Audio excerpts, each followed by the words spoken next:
로스앤젤레스 시간으로 오늘 저녁 6시 차기 대통령을 뽑는데 결정적인 영향을 미칠 가능성이 있는 부통령 후보 유일한 토론이 열립니다. 오늘 토론에서는 사회자의 팩트체크는 없지만 QR코드로 시청자가 실시간 팩트체크를 하도록 하는 방식입니다. 토론이 별다른 결과를 내지 못한다면 선거철마다 있는 옥토버 서프라이즈도 있습니다. 더 힐의 백악관 출입기자가 5가지 옥토버 서프라이즈를 전했습니다. 오늘도 수많은 여론조사기구에서 수많은 경합주 지지율을 발표했습니다. 그런데 지금도 128가지 대선으로 가는 길이 있고 여론조사는 어느 정도의 편파와 오류가 있습니다. 허리케인 헐린 피해는 예상보다 크고 이 피해 지역의 경합주도 포함돼 선거에 영향을 이미 미치고 있습니다. 뿐만 아니라 트럼프 후보는 이 사안에서도 눈뜨고 거짓 선전을 합니다. 더 문제는 트럼프의 거짓 선전을 우파 매체가 그대로 사실처럼 전한다는 비통함입니다. 4만 5천 명의 항구 노동자가 오늘 동부와 걸프 연안의 36군데 항구에서 파업을 했습니다. 삼성과 LG 제품도 통관이 불가능하고 곧 가격이 오르는 제품들이 있습니다. 대선에 영향을 미칠 가능성 있습니다.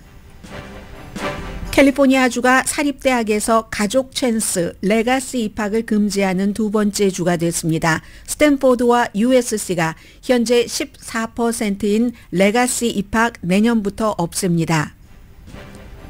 조지아주 판사가 조지아주의 6주일 이후 낙태금지법을 위헌이라면서 시행 중지 판결을 내렸습니다.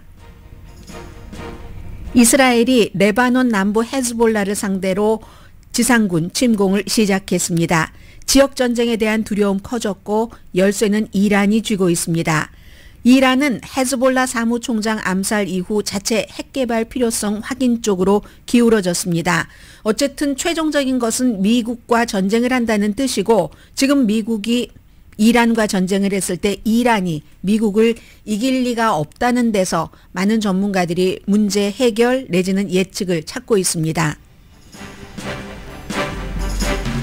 여러분 안녕하십니까? 오늘의 미국 강혜신입니다. 지금 백악관이 이란 쪽으로 이제 병력도 이제 배치를 하고 한다는 뉴스가 나오거든요. 이 내용은 제가 뒷부분에 좀 전해드리겠고요. 그렇다고 당장 이란과 이스라엘이 전면전을 한다던가 이란은 이스라엘과 전면전을 하려면 이라크도 건너가야지 되고 시리아라든가 요르단을 서쪽으로 쭉 건너가야지만 이스라엘을 만나게 됩니다. 여러 가지 방법이 있고 또 이러한 것들이 세계에 미치는 영향이 있기 때문에 미국도 지금 탑뉴스로 보도하고 있는데 잠시 뒤에 전해드리겠고요.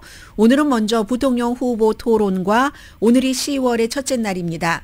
미국에서도 늘 선거가 치러지는 게 대선이 11월의 첫 번째 화요일이기 때문에 10월 달에는 옥토버 서프라이즈가 있습니다. 상대 당에서 서로 상대를 최적합한 순간에 공격하기 위해서 뭔가 카드를 숨겨놓고 있다 터뜨리는 것도 있고 자연 발생적으로 터지는 카드도 있습니다. 그래서 오늘 부통령 후보 토론 옥토버 서프라이즈 여론과 판세부터 맨 앞에 좀 정리를 해드리겠습니다.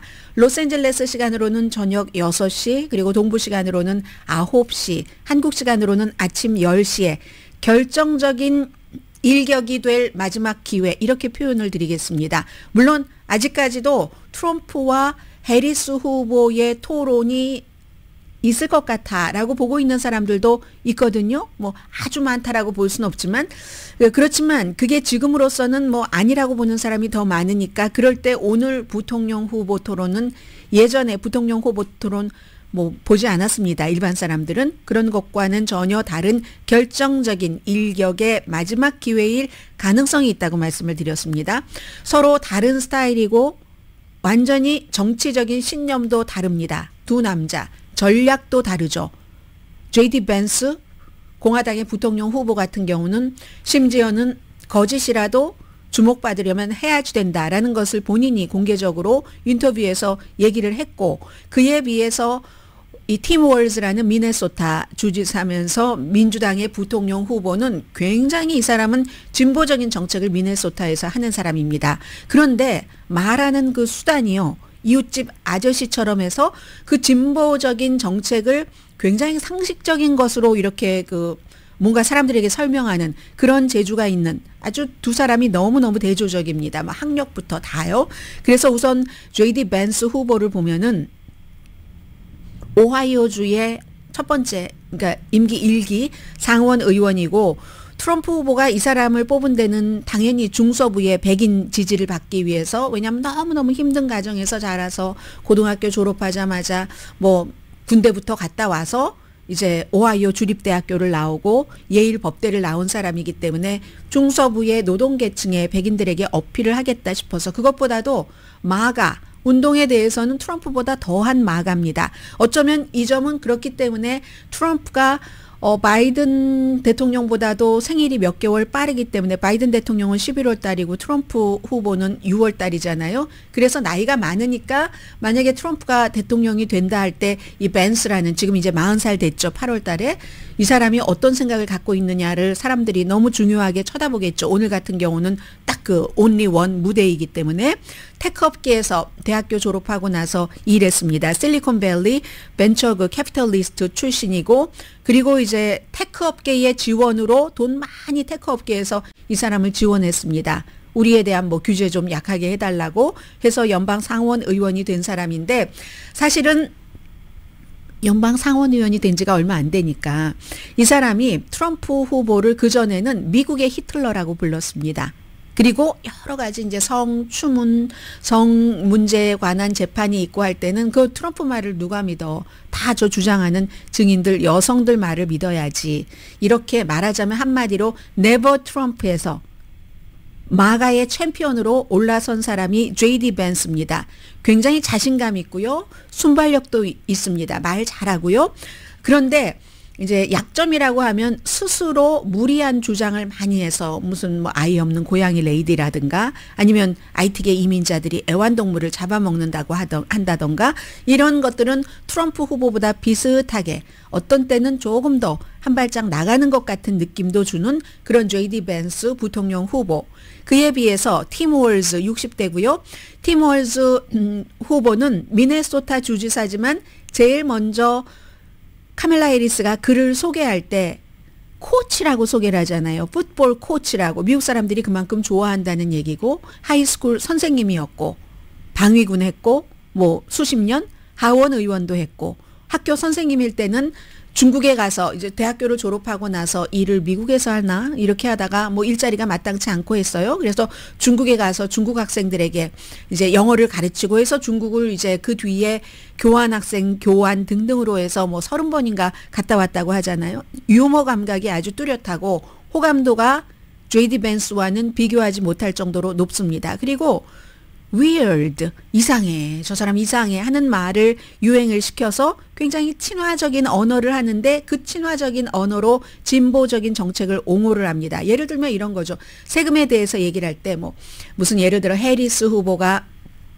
부자들에게 세금을 더 내게 하고, 뭐 트럼프 후보는 부자들에게 세금을 깎아주기를 원하고, 이렇게 얘기하는 게 아니라 그냥 우리가 상식적인 세금 정책을 보십시다 이러면서 얘기를 합니다. 돈을 그렇게 많이 버는데 뭐 부자들이 뭐 그 돈을 가지고 직원들에게 잘해주는 것도 아닌데 세금을 계속 깎아줘야지 됩니까? 그러면 가난한 사람들이 세금을 더 내야지 이 나라가 지탱되는데, 굉장히 근데 이렇게 말하는 게 아니라 무척 친화적으로 얘기하는 그런 재주가 있는 사람입니다. 그러니까 스스로 만든 비호감도가 높고 똑똑하고 젊은 이 J.D. 벤스와 원래 태생이 그런 것인지 굉장히 스스로 친화도가, 호감도가 높은 이런 사람의 대결로서 공격할 게 많죠. 지금 도전자 팀에서 J.D. 벤스가 경제, 이민, 범죄, 그리고 또 미네소타 주지사로 있었을 때, 이것도 이 J.D. 벤스가 뭐 가짜 주장도 많이 하고 있는데, 무슨 아이들 화장실에 뭐 콘돔 놓고 하는 것에 대해서 가짜가 굉장히 많습니다. 정확하게 따지고 들자면 그런 것들을 공격을 할 것이고, 그에 비해서 팀 월즈는 아니 지금까지 JD 벤스가 해왔던 뭐 아이 안 낳는 뭐 레이디, 고양이 레이디를 한다던가 아니면 프로젝트 2025라는 너무나 극단적인 트럼프가 당선됐을 때의 트럼프의 정책을 보여주는 이런 것을 만든 그 측과 헤리티지 재단의 중요한 몇백 명들과 전혀 관련이 없다고 하지만 트럼프도 JD 벤스도 관련이 너무 깊거든요. 그 최고 책임자가 쓴 책에 본인이 서문을 썼을 정도니까 이런 것들로 이제 공격을 하겠죠. 그리고 이 프로젝트 2025가 어제 잠깐 트럼프 후보의 음성으로 들어보신 교육부도 없애야지 된다. 연방준비제도도 없애야지 되고 금본위로 해야지 되고 대통령이 굉장히 많은 권한을 가지고 선출직을 뭐 대부분 없애고 대통령이 다 이렇게 선택을 할 수 있도록 해야지 된다. 트럼프가 대통령이 됐을 때 얘기입니다. 그런 것들을 공격을 하겠죠. 그리고 이제 민주당의 아주 뭐 잘 민주당이 보존하고 있는 낙태 문제 이런 것들이 되고요. 사회자는 노라 오도넬 CBS의 이브닝 뉴스의 진행자 한국에 대해서 잘 알고 있고 아버지가 군인이었고 뭐 육군 군의관이었고 해서 한국에서 용산 기지에서 2년 동안 학교 다니고 어렸을 때 살았습니다. 그래서 지난번에도 문재인 대통령 인터뷰하고 할 때 노라 오도넬이 한 거죠. 그리고는 또 그 마가렛 브레넌 Face the Nation 여자 선후배가 같이 하죠. 선후배가 이제 같이 하게 되는데 오늘 정말 중요한 건 이건 꼭 선거뿐만이 아니라 저 깜짝 놀랐어요. 여러분 알고 계셨어요? 저만 오늘 아침에 안 겁니까? 이제 일단 CBS에서 팩트체크를 안 한다. CNN은 대통령 후보 토론회 때 안 했어요. 안 했더니 불만이 컸습니다. 그 뒤에 ABC에서 너다섯 번을 트럼프에 대해서 했어요. 그 뒤에도 또 불만이 많았습니다. 오늘은 팩트체크를 안 한답니다. 안 하기는 안 하는데 이게 어떻게 되냐면요. 그 화면에 스크린 화면에 QR코드를 이렇게 준답니다.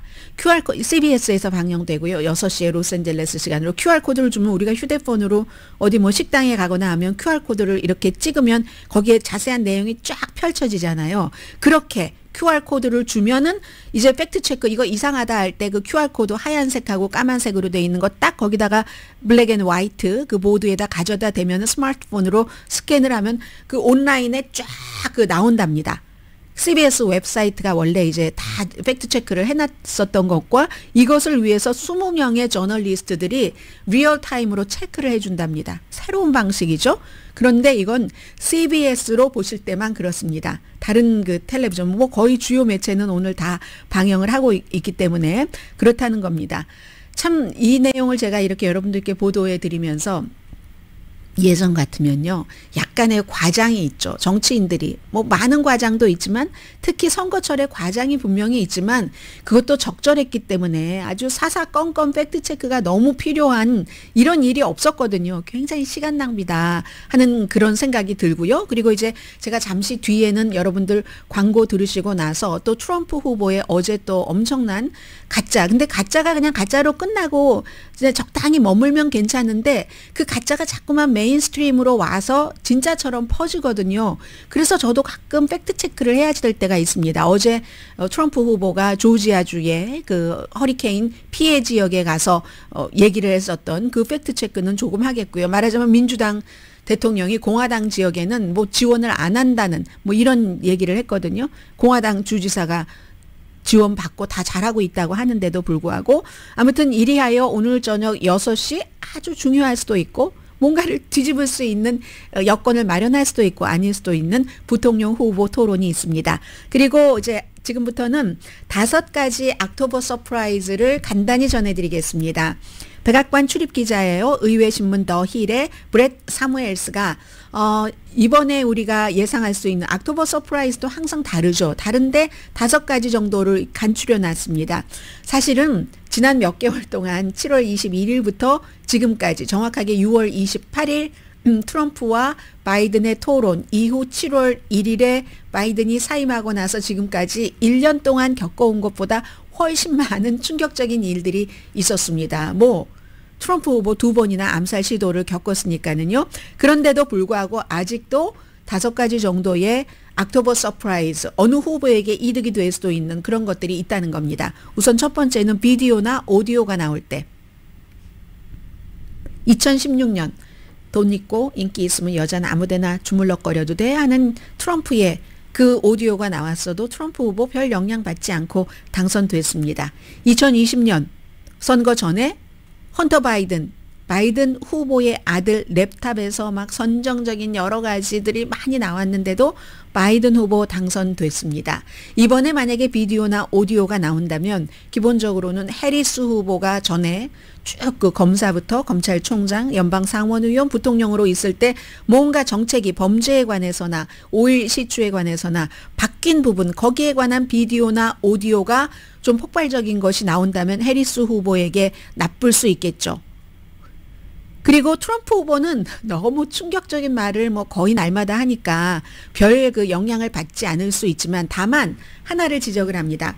만약에 이번에 그 선거 유세를 하면서 본인에게 돈을 많이 기부하는 기부자에게 비공개로 이거 나한테 돈 이만큼 주고 내가 이거를 해줄게 하는 것들이 나온다면 지난번에 한번 나왔었잖아요. 오일 그 기업인들 몇 명 사이에서 얼만큼 돈을 모아서 나한테 주면 내가 뭐를 없애주고 한다고. 근데 그 정도 가지고는 트럼프 후보에게는 전혀 영향을 미치지 않는 겁니다. 두 번째, 기후 이벤트. 이 내용도 이제 잠시 뒤에 말씀을 좀 드리겠는데 지금은 허리케인 헐린이지만 행방불명된 사람들이 600명이 넘습니다. 정치적으로 영향을 미칠 수 있는 일이죠. 카멜라 해리스가 지난 주말에 캘리포니아주 로스앤젤레스 그리고 샌프란시스코 그리고는 라스베가스로 가서 선거 유세를 하다가 이걸 중단했습니다. 워싱턴 DC로 갔죠. 일단 가서 이제 연방재해청 사람들과 만나서 여러 가지를 의논하고 했는데 지금 이런 일들 그리고 어제 트럼프 후보는 조지아주에 갔고 내일 바이든 후보는 노스캐롤라이나주 이번에 아주 사망자가 원래 예상했었던 것보다 훨씬 많다고 하잖아요. 내일 이제 방문을 하는데 특히 조지아와 노스캐롤라이나주 지금 트럼프 후보가 약간 한 1% 정도 높은 걸로 지지율이 나옵니다. 경합주인데 조기 투표 직접 조기 투표가 이제 시작되는데 그러면 이게 이제 사람들이 너무 뭐 길이고 뭐고 다 망가져 있으니까 휴대폰도 안 되니까 그러면 이거 이제 방해받을 가능성이 있죠. 플로리다주도 큰 피해 지역이지만 플로리다주야 아무리 뭐 카멜라 해리스에 대한 지지가 높아진다 할지라도 그냥 아직까지는 트럼프 후보가 이긴다 하는 곳으로 그냥 놓는 것 같습니다. 세 번째의 옥토버 서프라이즈는 정치폭력.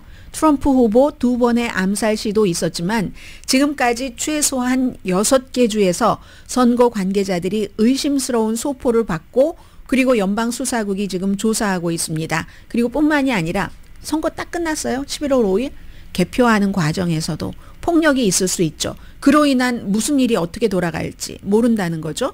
특히 트럼프 후보가 계속 요즘에 반대자에 대한 그 공격 수위를 높이고 인신공격을 하고 오늘 아침에는 후보 토론을 하는 날인데 부통령 후보 토론날 민주당 부통령 후보를 엄청 비난하는 그런 소셜미디어에 글을 썼습니다.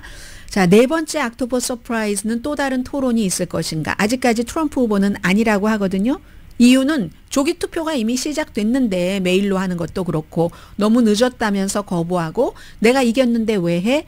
추가 토론은 항상 진 사람이 하는 거야. 이렇게 얘기를 하지만 트럼프 주변에서는 해야지 된다. 첫 번째 후보 토론에서 너무 못했기 때문에 만회를 해야지 된다라고 주장을 하고 일리가 어느 정도 있다고 보는 게 캘리언 코네이라는 대안 사실이라는 걸 제일 처음에 얼터너티브 팩트라는 말을 만들어낸 트럼프의 전략가였었죠. 백악관에. 지금은 아닙니다만 여론조사 전문가였습니다. 원래 캘리언 코네이라는 여성이. 그래서 그 여성도 오늘 아침에 얘기하는 거 보니까 뭐라고 얘기하냐면요. 대안 팩트를 만들어낸 사람답더군요. 트럼프가 언제 토론을 안 한다고 그랬지? 트럼프가 토론을 안 한다고 완전하게 말한 적은 없어. 지금까지 한 번도. 이렇게 얘기하는 걸 보니까 뭐 할 수도 있을 수도 있고 없을 수도 있겠죠. 만일 트럼프가 이게 필요하다고 생각한다면 지금 아직까지는 한 달하고 며칠 남았잖아요. 10월 1일입니다. 여론이 내가 토론을 하면서 올릴 수 있다고 생각하면 지금 카멜라 해리스는 또 그때는 안 받을 수가 없죠. 계속 후보 토론하자고 얘기를 하는 거니까 이것도 네 번째 옥토버 서프라이즈 결과상. 전쟁 이 문제도 후반부에 말씀을 드리겠는데 국내 사건에 의해서 미국 사람들은 대체로 투표를 합니다. 경제 내 주머니. 그러나 어떤 땐 해외적인 사건이 엄청나게 크면 그로 인해서 재선에 진 대통령도 있고요. 지금 이스라엘과 하마스 전쟁이 10월 7일이니까 며칠 있으면 1년입니다. 그리고 이제 그 전선이 가자 지구에서 그 북부 레바논 헤즈볼라의 거점지로 올라가서 지금 이제 일부 지상군 터널을 통해서 들어갔다고 하거든요. 레바논에. 이 벤자민 네타냐후로서는 딱 헤즈볼라 사무총장을 암살하고 나서 지지율이 올라갔기 때문에 여기서 멈춰야 될 이유가 없는 사람입니다. 정치인 벤자민 네타냐후로. 그래서 이 문제가 어떻게 되는가? 이 레바논에서 100만 명이나 지금 뭐 이주민이 돼서 난민처럼 어디로 이렇게 집을 이사가고 한다고 하는데 지상작전이 정말로 전면전이 될 것인가, 이건 이제 지켜볼 수밖에 없는 거죠. 그렇게 되면 트럼프 후보에게 좋은 거죠. 공격의 빌미를 주는 거죠. 해리스 후보가 아무리 트럼프 후보가 독재자에게 아첨하고 독재자로부터 아첨받는 사람이라고 비난을 한다 할지라도 지금 일어나고 있는 현상으로 트럼프는 내가 대통령이었으면 이런 일 안 일어났어. 그리고 내가 또다시 대통령이 된다면 하루아침에 모든 것을 해결할 거야. 이렇게 얘기하고 있기 때문에 옥토버 서프라이즈 이런 5가지들도 지금까지 너무 팽팽하니까요. 뭔가 대선에 영향을 미칠 수 있다는 거죠.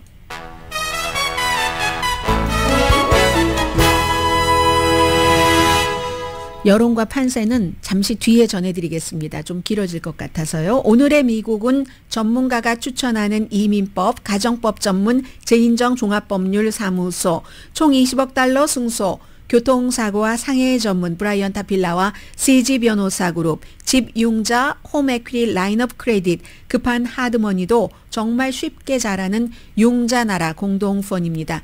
지금 뭐 미국 그 대사관에 직원들도 대피를 하고 하네요. 레바논 같은 데 보니까 지금 뭔가가 심상치는 않습니다. 아무튼 잠시 뒤에 뵙겠습니다. 라디오 서울 방송 오늘의 미국 듣고 계십니다. 네, 여론과 판세 간단히 말씀드리죠. 지금 우선 여론과 판세 하면은 어디서 여론조사, 경합주 지지율을 조사를 했는가 하는 게 굉장히 중요하거든요. 오늘은 제가 한 1, 2분 정도 네이트 실버라는 이런 여론조사 전문가가 그 평가를 내린 것을 조금 보겠습니다. 우선 제일 그래도 믿을 만한 민주당이다, 공화당이다, 편파적이지 않은 그 여론조사 결과를 보면은요. 퀴니피아 그리고 유가브 영국의 제가 많이 인용을 하는 곳이죠. 그리고 뉴욕타임즈와 시에나 칼리지 뭐 이런 정도요. 그러나 그 밖에 제일 이제 편파적인 거, 공화당의 편파적인 매체는 라스무센 그리고 트라팔가, 공화당의 무슨 일종의 선거 요원과 같다. 이렇게들 여론조사 전문가들은 얘기를 합니다. 그에 비해서 또 민주당에 대해서 좋은 여론조사 결과가 나오는 그 케이스는 입소스, 또 퍼블릭 팔러시, 폴링 뭐 이런 쪽이거든요. 그래서 저는 앞으로는 여러분들께 뭐 퀴니피악이라든가 유갑이라든가 뉴욕타임즈, 시에나 칼리지 뭐 이런 데를 중심으로 말씀을 드리는데 그것만으로도 부족합니다.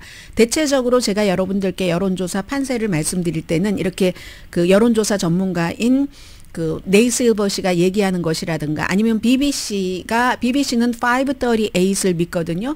그런 식으로 굉장히 많이 믿고 그리고 가장 최근에 나온 여론조사를 말씀을 드리겠습니다. 뭐 네이 실버가 편파적이다 아니다라고 어떻게 알아라고 말씀하실 분들도 계실 텐데 여론조사 기구가 아니잖아요. 통계, 여론조사를 분석하는 전문가이기 때문에 여론조사를 분석하는 전문가는 가능한 한 최대한 이제 그 아주 정확하게 팩트에 기반해서 하려고 하잖아요. 그렇게 해서 먹고 사는 사람인데요. 본인 평판 나빠지면 어떡하겠어요? 그래서 이제 그런 중심으로 말씀을 드린다는 것을 전해드리고요. 현재 오늘은 제가 BBC가 그 538과 ABC가 이제 538을 네이 실버 씨에게 샀으니까는요. 여론조사 결과를 말씀을 드리겠습니다. 왜냐하면 다른 것들은 대체적으로 어제 했거나 그제 했거나 그렇거든요. 전국적인 여론조사는 날마다 하는 데가 많아요. 그 표본이 많고 하니까. 그런데 표본도 다 자격이 있어야 되니까 경합주는 그렇게 날마다 하지 않거든요. 그래서 현재 보면은 며칠 전에 뉴욕타임즈 시에나가 한 것과 큰 차이가 없습니다. 노스캐롤라이나와 조지아주에서는 각각 트럼프 후보가 1%포인트 앞서가고 애리조나주에서도 다 똑같이 1%네요. 처음에 애리조나에서 5% 앞서가는 것으로 나왔었는데 그 사이에 좀 줄어든 거예요. 그리고 나머지 4군데 어제 제가 말씀드렸던 것과 거의 비슷한 것 같은데요. 위스콘신, 또 미시건에서는 해리스 후보가 2%포인트 앞서가고 같은 블루월인 펜실베니아에서 해리스 후보가 1%포인트 앞서간다.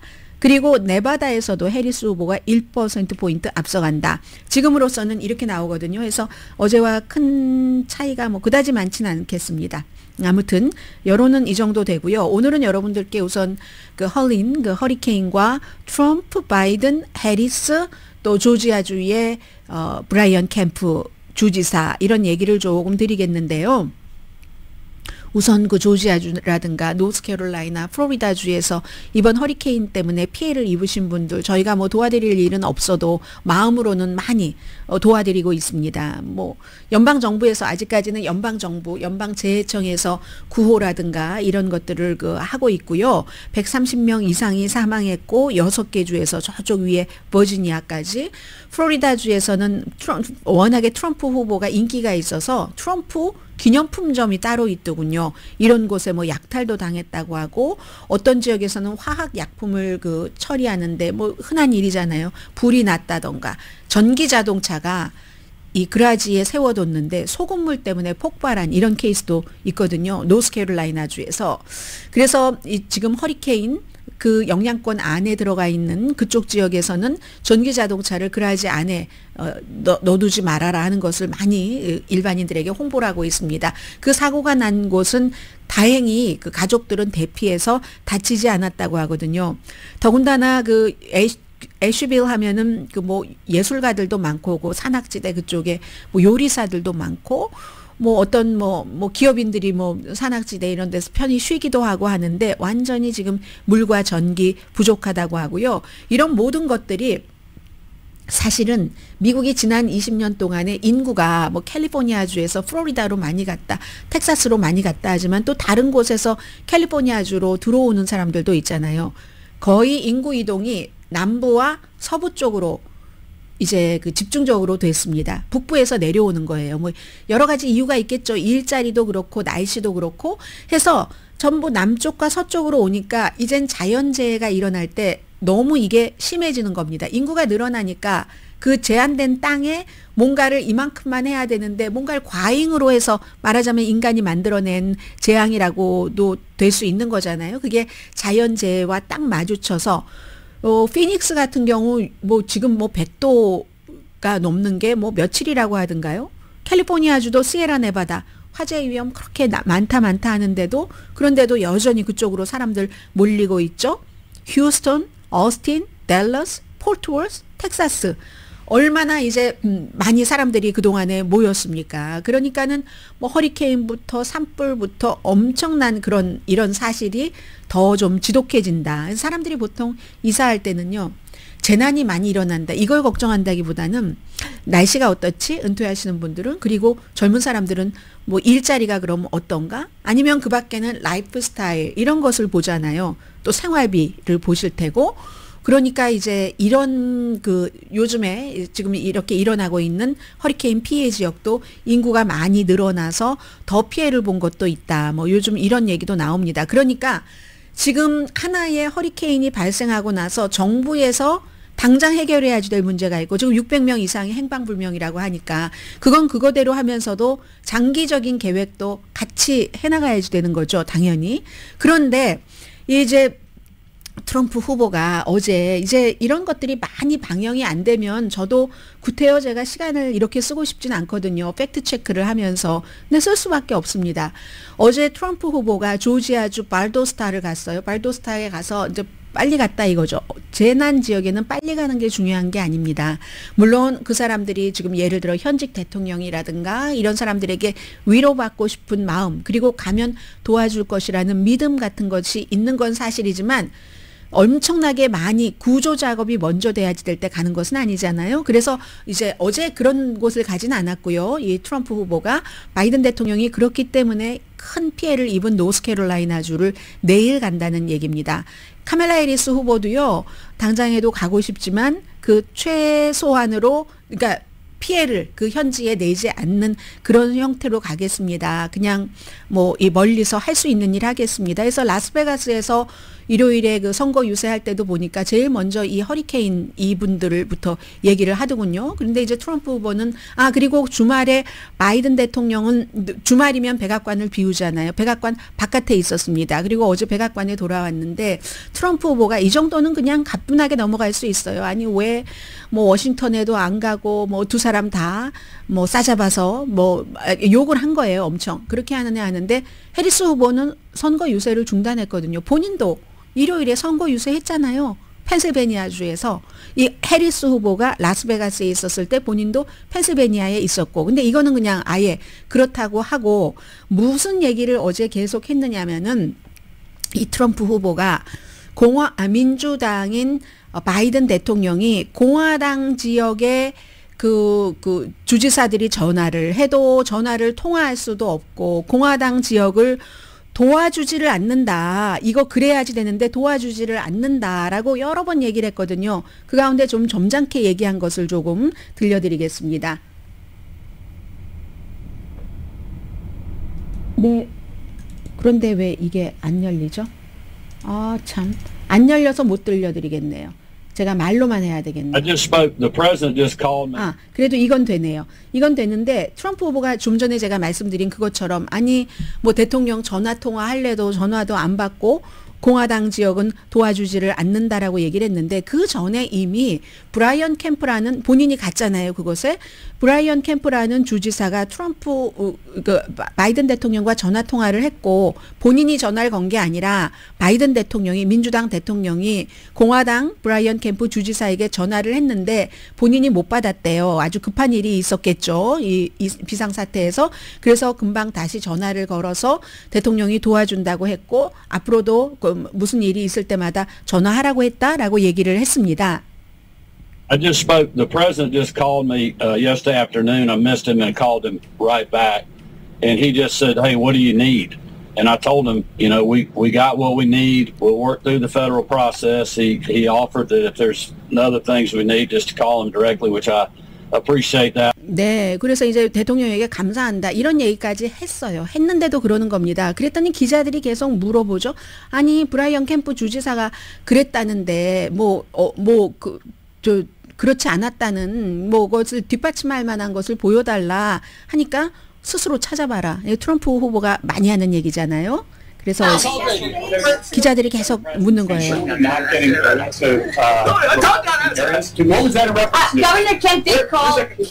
Where's that coming from? Biden did call Governor Kemp. 스스로 에비던스가 있느냐고 하니까 스스로 그 찾아보라고 이렇게 얘기를 하잖아요. 그리고 나서 또 이제 바이든 대통령이 백악관으로 돌아왔어요. 본인이 이제 백악관을 비워서도 계속 이제 전화로 일을 했었다는 얘기예요. 그랬더니 기자들이 트럼프 후보가 이런데 하니까 그 사람 왜 거짓말이다. 거짓말인데 왜 그런 거짓말을 하는지 모르겠다라고 바이든 대통령이 얘기를 합니다. Trump has accused both of you of ignoring the disaster. He's lying이라고 얘기를 하죠. And the governor told him he was lying. The governor told me he was lying. I've spoken to the governor, spending time with him. 네, 이 주지사 자체도 나랑 전화했다고 하지 않느냐. 트럼프가 거짓말하는 거다. What he says about me, but I care what he communicates to the people that are in need. Implies that we're not doing everything possible. 네, 뭐 나에 대해서 뭐라고 말하는지 그건 큰 문제가 아닐 수 있지만 그러한 말 같은 걸 하는 것이 이 같은 그 구호 작업을 하는데 프로세스를 굉장히 나쁘게 한다. 그렇죠. 저 같은 경우도 지금 뉴스를 많이 해야지 되는데 이런 것을 그 팩트 체크를 할 필요가 뭐가 있습니까? 트럼프 후보가 거짓말을 안 한다면 이런 그 팩트 체크를 할 필요가 없는 거죠. 하루 종일 트럼프 후보의 그 말만 바이든 대통령 이런 얘기는 또 전하지 않습니다. 그래서 이제 그러한 것이 있다. 가끔 가다 이런 것은 제가 여러분들께 가끔 가다 말씀을 드리겠습니다. 그리고 트럼프 후보가 얘기했던 공화당주에는 바이든 대통령이 도움을 안 주려고 해. 이거는 본인이 대통령이었었을 때 민주당주에게 협박했었던 것을 그러니까 본인의 생각인 거예요. 거짓말의 문제가 아니라 어떤 매체에서 표현하기는 이건 본인의 그런 뭐라고 하든가요. 그 접근 방식을 그대로 보여줬다. 왜냐하면 예전에 캘리포니아주에서 막 산불 나고 그랬을 때요. 산불 나고 이랬을 때 만약에 현직 대통령이 민주당인데 공화당주에 도움을 주지 않는다 하면 그거 사람들이 다 보고 있는데 그건 정말 알아서 욕먹는 처신이잖아요. 근데 트럼프 지지자들은 그렇게 안 믿어요. 트럼프가 거짓말을 해도 그걸 정말 참말이라고 믿으니까 트럼프 후보가 캘리포니아주에 자연재해가 있고 그랬을 때 블루 스테이트라고 여기에는 안 준다고 하고 그리고 본인과 가까운 또 레드 스테이트 중에서도 주지사가 특별히 본인에게 잘해준다 하면 A+로 대우하겠다. 본인이 한 얘기예요. A+로 대우하겠다. 이렇게 얘기를 하고 푸에르토리코에서 허리케인 마리아 3년 동안 지원을 하지 않았었습니다. 아무튼 이런 일들이 있어서 미국이 굉장히 여러 가지를 낭비를 하고 있다. 그런 말씀을 드리고요. 그리고 오늘 그 중요한 뉴스 가운데서 하나는 이제 뒷부분으로 미뤄서 이스라엘 문제를 조금 레이티스트까지 함께 전해드리겠고요. 하나는 애틀란타 저널 컨스티튜션은 조지아주 판사가 조지아주의 6주일 이후에 임신 낙태 금지법이죠. 이걸 위헌이라고 하면서 시행 중지 판결을 내렸습니다.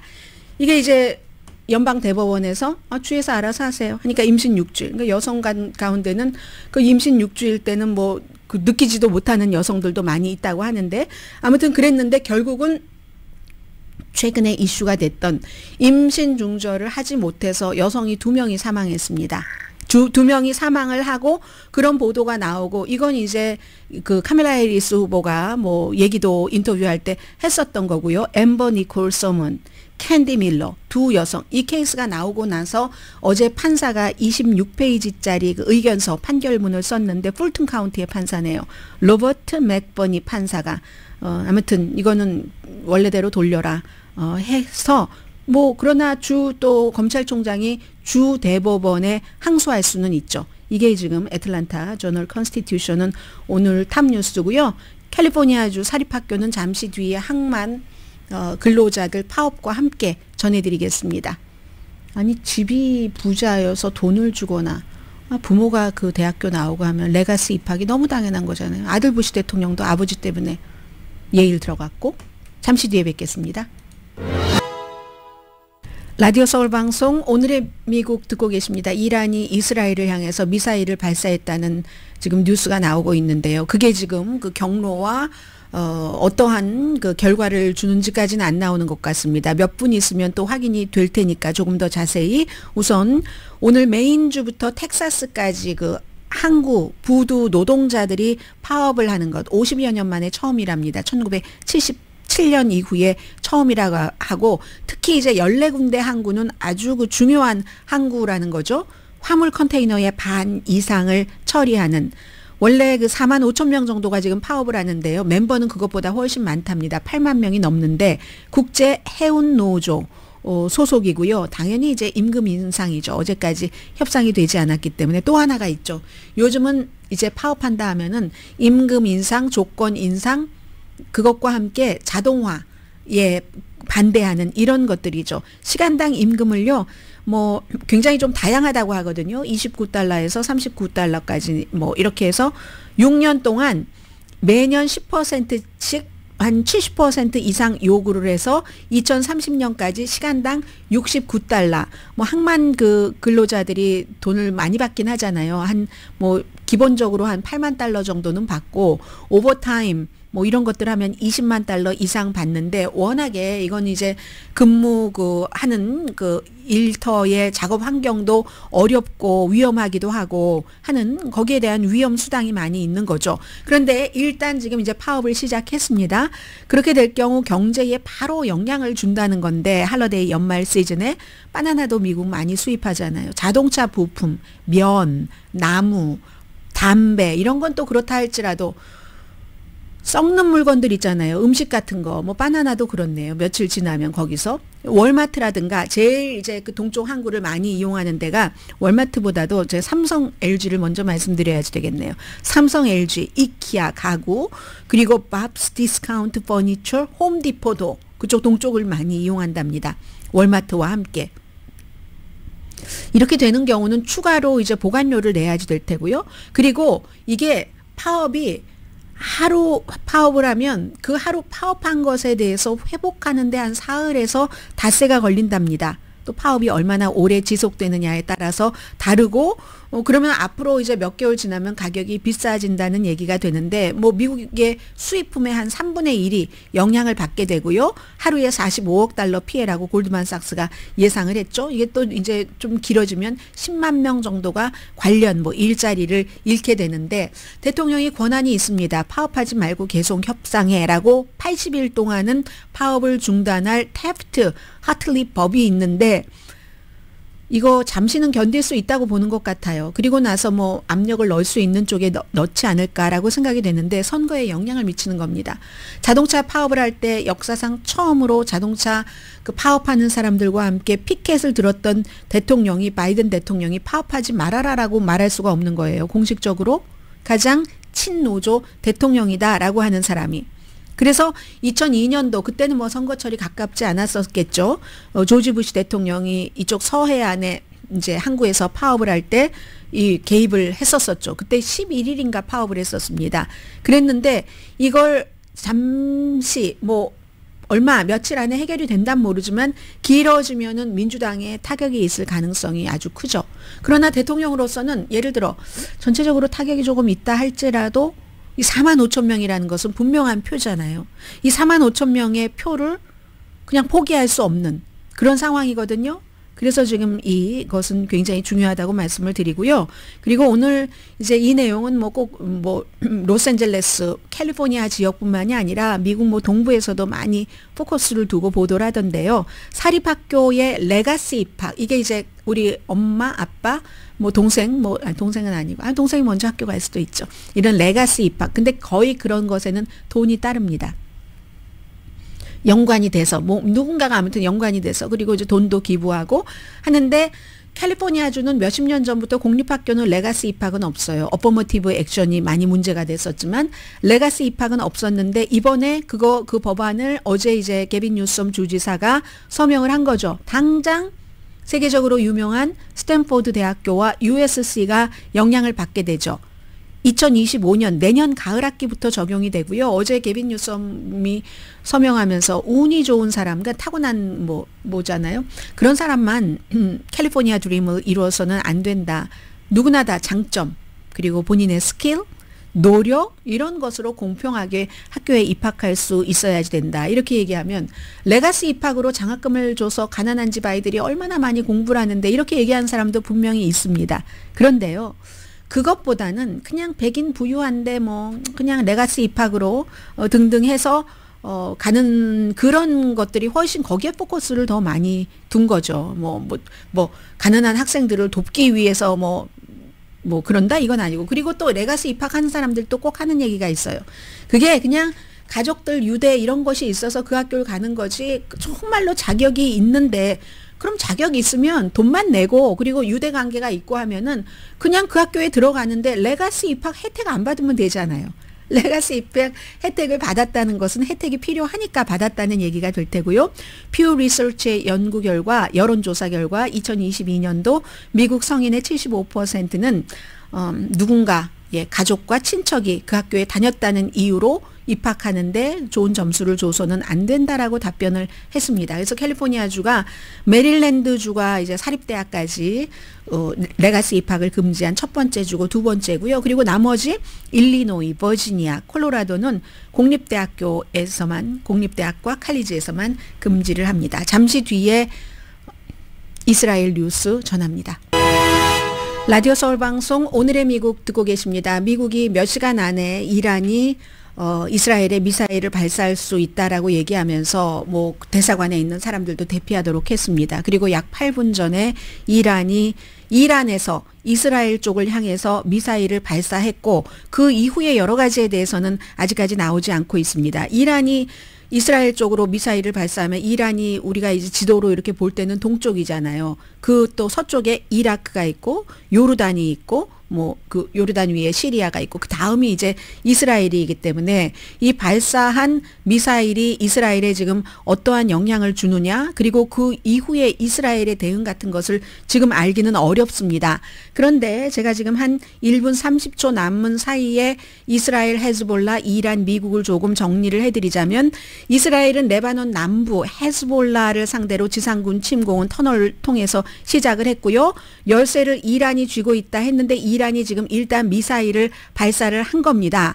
지금 이스라엘이 헤즈볼라를 침공한 건 2006년 이후에 처음이고 헤즈볼라는 아직까지는 지금 그 총 지도자는 이스라엘의 암살로 사망을 했지만 전투력도 괜찮고 무기도 많답니다. 그래서 이스라엘을 향해서 계속 헤즈볼라는 이제 이스라엘을 향해서 또다시 그 이란과는 반대 방향이잖아요. 계속 이제 미사일 로켓 발사를 하던 중에 이제 이라크에서 직접 발사를 한 겁니다.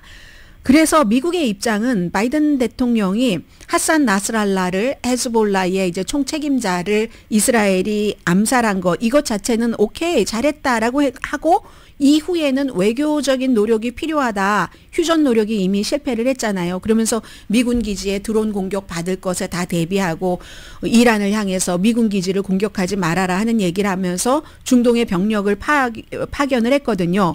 이란은 지금까지 이렇게 보면은 약간 망을 보는 분위기가 있었거든요. 결론적으로는 시간이 없으니까 하나만 말씀드리자면 이번에 헤즈볼라의 총책임자를 이스라엘이 암살을 한 뒤에 이란은 아니구나 대리를 시켜서 뭔가를 하고 이스라엘과 뭘 하려면 안 되겠구나 우리가 핵을 가져야 되겠구나 하는 생각을 많이 했을 것으로 전문가들은 보고 있고요. 그렇게 될 때 만약에 이스라엘과 직접 싸워야 된다면 그러면 마지막에는 미국이 들어가야지 되기 때문에 지금 이란이 미국과 싸워서 이길 수 있는가? 괜히 창피하기만 하고 뭔가 이제 그 다른 나라로부터 제재 같은 것만 받지 않을까 지금 이런 얘기들도 하고 있고요. 아직 그래서 지금 결론이 나오지 않았고 저 피해가 어느 정도인지 모르기 때문에 정확하게 더 이상 말씀드릴 수는 없습니다만 이란은 결국은 그 미국의 분위기를 조금 볼 것 같다 그런 생각은 듭니다. 오늘의 미국은 전문가가 추천하는 이민법, 가정법 전문 제인정 종합법률사무소 총 20억 달러 승소, 교통사고와 상해 전문 브라이언 타필라와 CG 변호사 그룹, 집용자, 홈에퀴리 라인업 크레딧, 급한 하드머니도 정말 쉽게 잘하는 용자나라 공동 후원이었습니다. 10시에 브라보 마이 라이프 방송됩니다. 강혜신이었습니다.